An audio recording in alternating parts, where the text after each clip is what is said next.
Coming up next on your News 3 report. A Nashville man is facing some jail time after attempting to enter the Capitol building with a weapon. We'll have the latest on this bizarre event that had the nation's capital on edge. And on the other side of the world, an Egypt flight was grounded after a passenger hijacked the plane. We'll tell you the suspect's motive coming up. This is the law. This is a fact. This is white supremacy.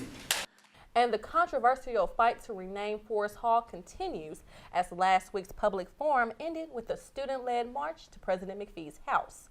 News 3 reporter Brian Dillak will join us live where the last public Forest Hall task force meeting was held. All those stories and more coming up next on your News 3 report. Your news starts now.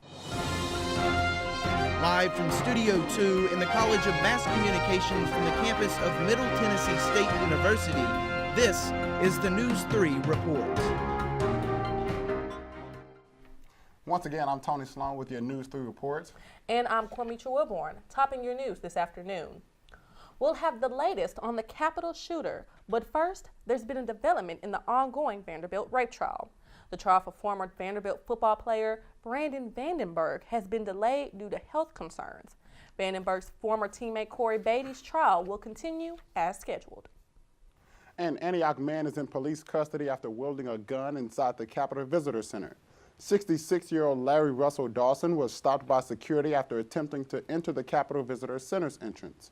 Officials say that Dawson then pulled out what appeared to be a weapon when a Capitol police officer shot him. Dawson faces several charges, including assault with a deadly weapon and assault on a police officer while armed. Once released from the hospital, Dawson will be presented to the District of Columbia Superior Court. Only one bystander was injured during the confrontation. Police say her injuries are minor. The man authorities say hijacked an Airjet in Egypt is now in custody. Seif Eldin Mustafa boarded a flight headed to Cairo today when he told the crew he had an explosive belt. The Egyptian man forced the plane to land at Larnaca International Airport in Cyprus. Most of the passengers were evacuated, but several crew members and passengers were still on the plane when authorities tried to talk Mustafa down. More than 4 hours later, police arrested the hijacker and the hostages were freed. Officials say the reason behind the hijacking has something to do with the hijacker's ex-wife. And among those killed in last week's tragic suicide bombings in Brussels were 2 Tennessee natives. Justin and Stephanie Schultz were pronounced dead on Saturday after family members were unable to contact them after several days. Justin Schultz and his wife were dropping off Stephanie's mother at the airport when the attacks occurred. Justin, originally from Gatlinburg, Tennessee, and his wife, a Lexington, Kentucky native, graduated together from Vanderbilt University's Owens Graduate School of Management. The couple moved to Brussels after leaving Nashville for work. Coming up later, we'll tell you about the manhunt for those involved in the terror attacks. And police are still investigating a shooting that happened at a local nightclub this weekend. Reports say a female was being bothered at Club Tempt in Murfreesboro by another male. She went to tell a security guard who approached the man. The guard was then hit in the head with a beer bottle. The suspect fled the scene, and later that night, shots were fired outside the bar. Police found several shell casings, but no one was hurt. The suspect has not been caught. An attempted burglary in Smyrna turned into a police chase and ended in a fatal car crash around 2 a.m. on Monday.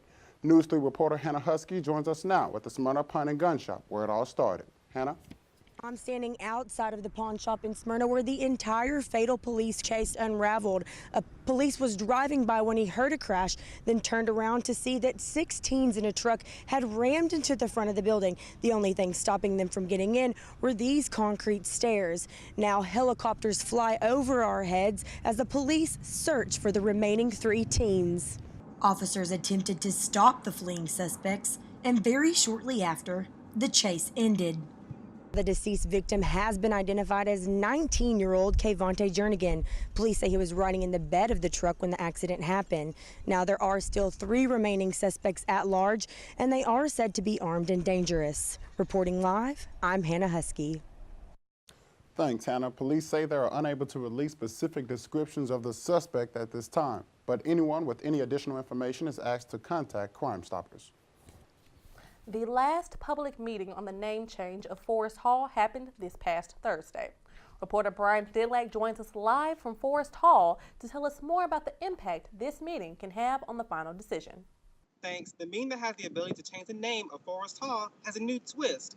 Although the public is now allowed to attend, only organizations that have been pre-selected are allowed to speak.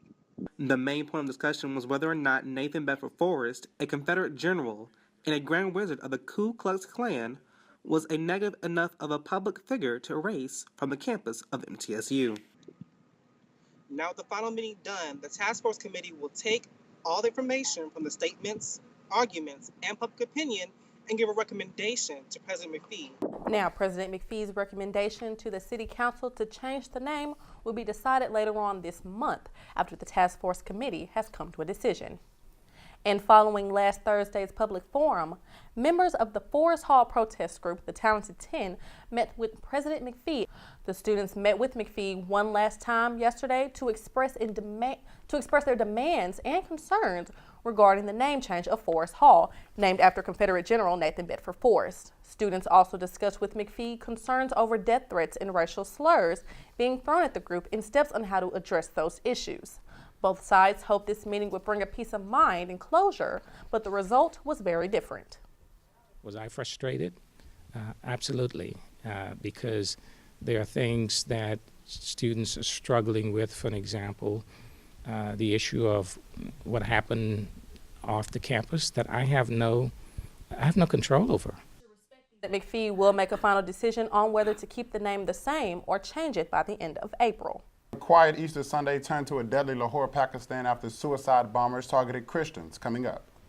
And a memorial for the victims of last week's bombings in Brussels ended in violence. Find out why Muslim residents are afraid of facing backlash from locals. And a local church may be shutting its doors for good. We'll tell you what planned officials have for property after the break. And if you're a fan of the hit show Scandal, stick around. We'll tell you what the real Olivia Pope had to say during her visit here on campus. Storms are gone and it's turned into a beautiful afternoon in our area, but how much longer is it going to last? I'll have your forecast for tonight and your 7-day coming up in just a little bit.